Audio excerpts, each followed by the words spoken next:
Hidden between the timbers of the ship, Godio's team finds jewelry in pristine condition.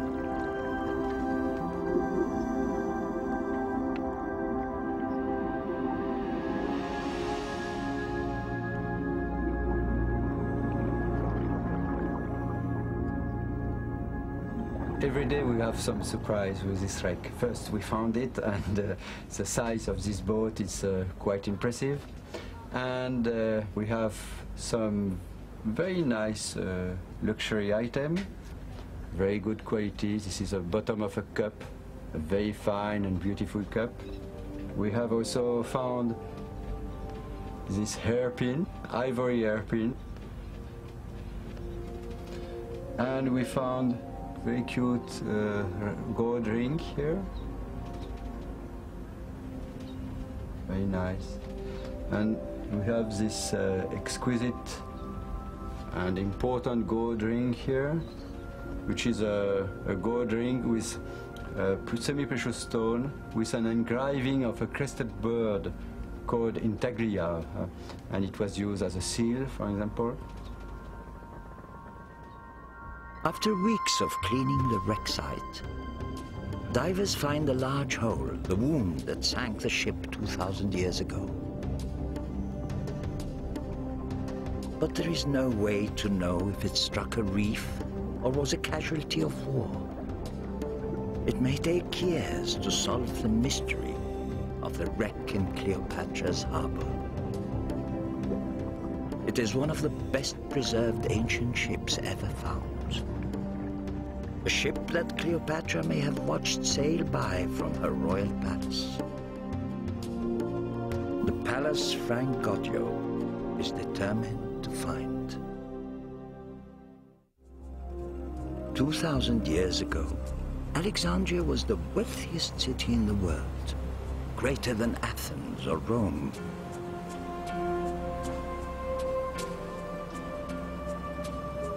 Today, a humble fishing fleet has replaced Cleopatra's imperial navy.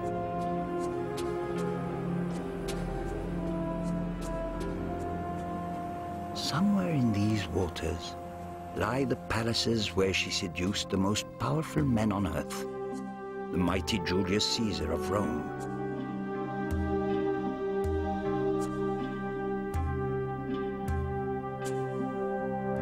and the ambitious Mark Antony.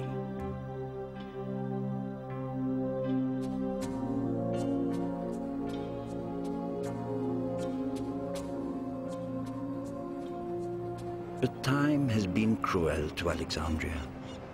4 centuries after Cleopatra's death, earthquakes and a huge tidal wave toppled the palaces on the harbor front.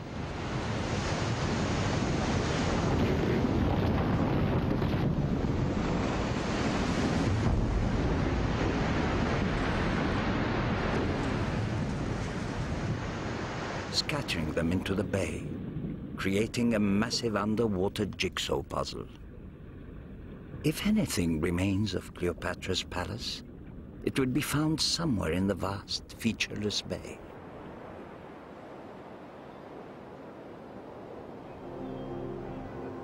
Two to 10 meters deep, the bay is over 2 square kilometers. Godio needs a starting point for his treasure hunt. His only guide is a faint voice from antiquity. A Greek scribe who journeyed to Alexandria 3 years after Cleopatra's downfall and chronicled the wonders that he saw. His name was Strabo, and he described a sprawling walled city with a great lighthouse, one of the 7 wonders of the ancient world. We know from Strabo that all around this harbor there were palaces and temples. Among them there was also an island with the palace of Cleopatra and a small harbor belonging to the king. Many maps have been made based on Strabo's writings, but only underwater exploration can provide the missing details.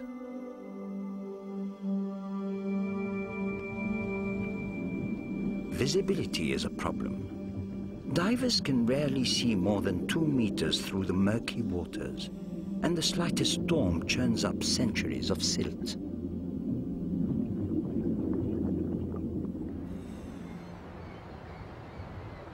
To locate the palace, Godio's team uses a variety of sensors to detect the shape of the seafloor below.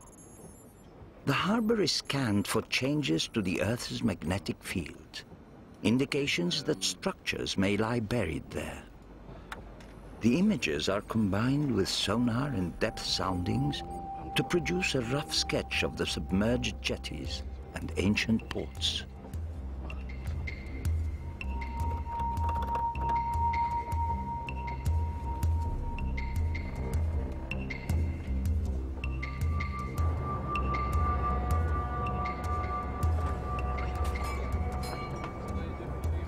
Godio has assembled a multinational team of divers and archaeologists.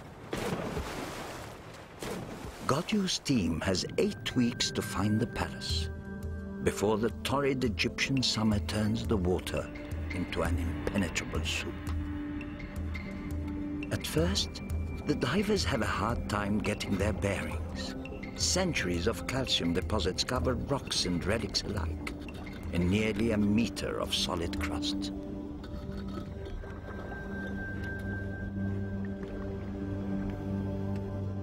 By chipping away at that crust, the divers expose pieces of the ancient city's wealth and grandeur.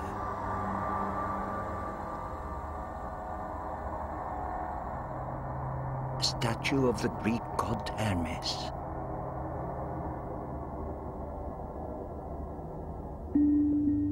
A coiled serpent, guardian of the city.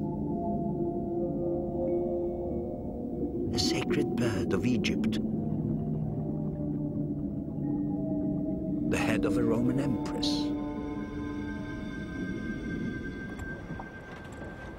Godio gives the divers a new piece of technology, known as the piano for its many black buttons. It helps divers establish their position by receiving signals from a global positioning satellite. But the satellite's data are only accurate within 50 meters. Godio needs much greater precision. So he finds a modern solution in a medieval fortress. A transmitter is mounted in the turrets.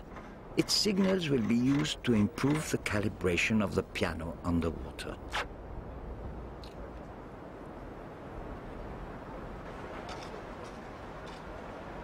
This receiver is linked to 2 antennas. The first one receives the signal from the satellite.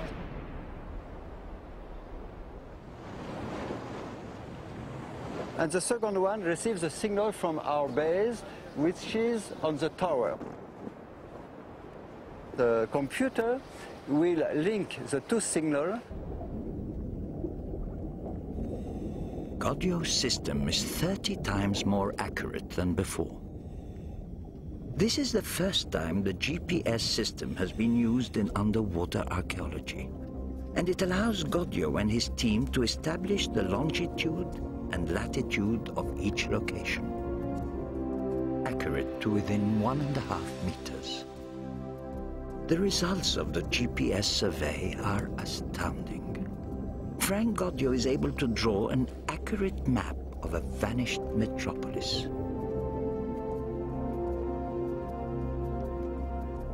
In 1997 and 8, after archaeological excavation, we were able to precisely define the